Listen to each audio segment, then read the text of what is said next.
بسم اللہ الرحمن الرحیم۔ السلام علیکم۔ آج کا موضوع ہے بنی اسرائیل کی قیمتی ترین گائے۔ بنی اسرائیل میں ایک مالدار شخص جس کا نام عامیل تھا، اس کو اس کے ایک عزیز نے خفیہ طور پر قتل کر کے اس کی لاش کو دوسرے علاقے میں ڈال دیا تاکہ اس کی ساری جائیداد بھی لے اور خون بہا بھی۔ اس نے دعویٰ کر دیا کہ مجھے خون بہا دلوایا جائے۔ قاتل کا کوئی پتہ نہیں چل رہا تھا۔ وہاں کے لوگوں نے حضرت موسیٰ علیہ السلام سے درخواست کی کہ آپ دعا فرمائیں کہ اللہ تعالیٰ حقیقت کو ظاہر کر دے۔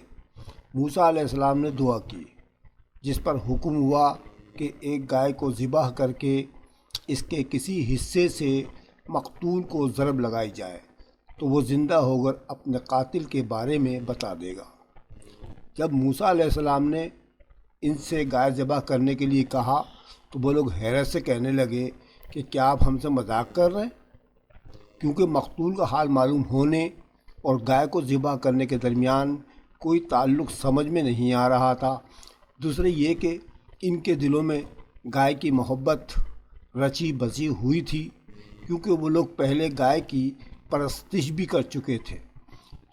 چنانچہ اللہ تعالیٰ ان کے دلوں کے حالات جانتا تھا، اس لیے اس نے ان کو گائے ذبح کرنے کا حکم دے دیا۔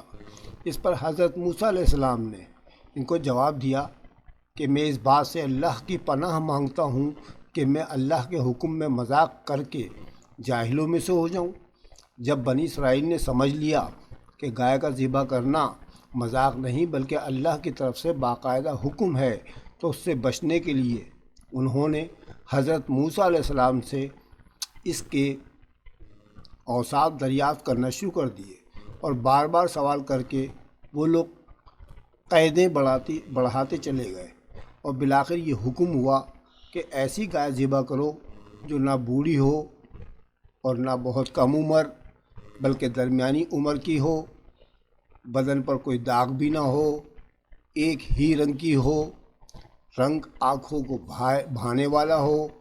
اس گائے نے نہ کبھی کھیتی باڑی کی ہو اور نہ کبھی کھیتی کو پانی دیا ہو۔ آخری سوال پر انہوں نے کہا کہ ہم انشاءاللہ راہ پا لیں گے۔ بہرحال جب ان کی تسلی ہو گئی تو انہوں نے گائے کی تلاش شروع کر دی۔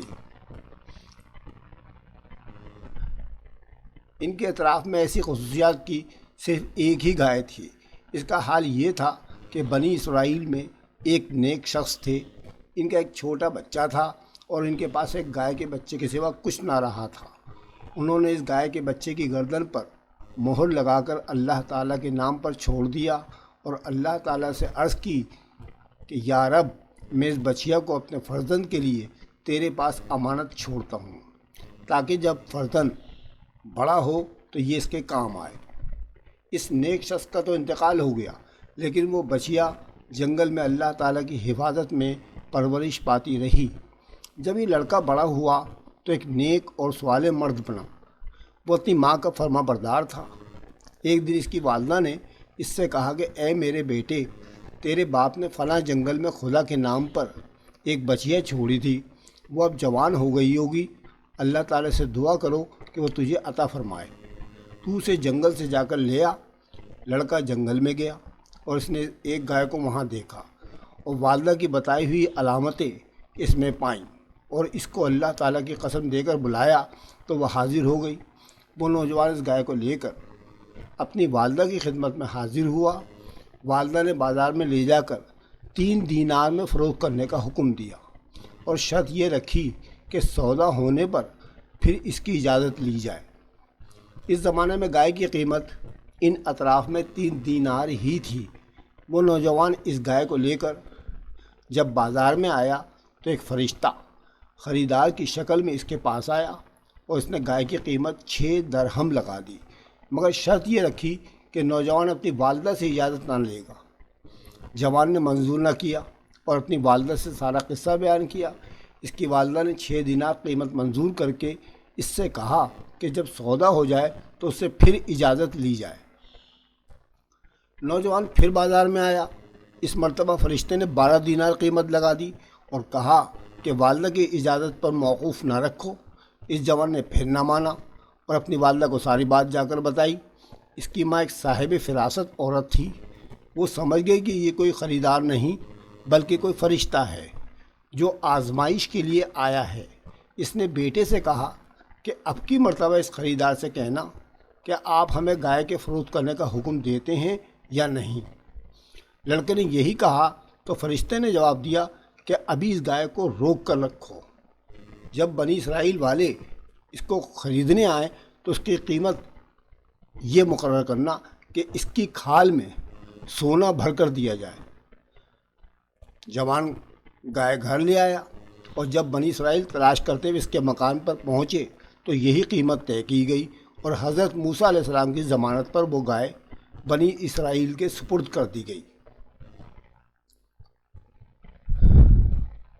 بنی اسرائیل نے گائے ذبح کر کے اس کے کسی عضو سے مردے پر ضرب لگائی تو اللہ کے حکم سے وہ زندہ ہو گیا۔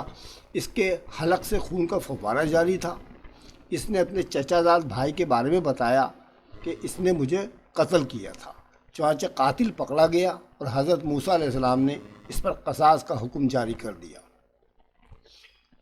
اس واقعے سے ہمیں یہ نصیحت ملتی ہے کہ اللہ تعالیٰ کے احکامات کی بے چون چرا تعمیل کی جائے۔ زیادہ سوالات کرنے سے اپنے اوپر ہی بوجھ بڑھتا ہے۔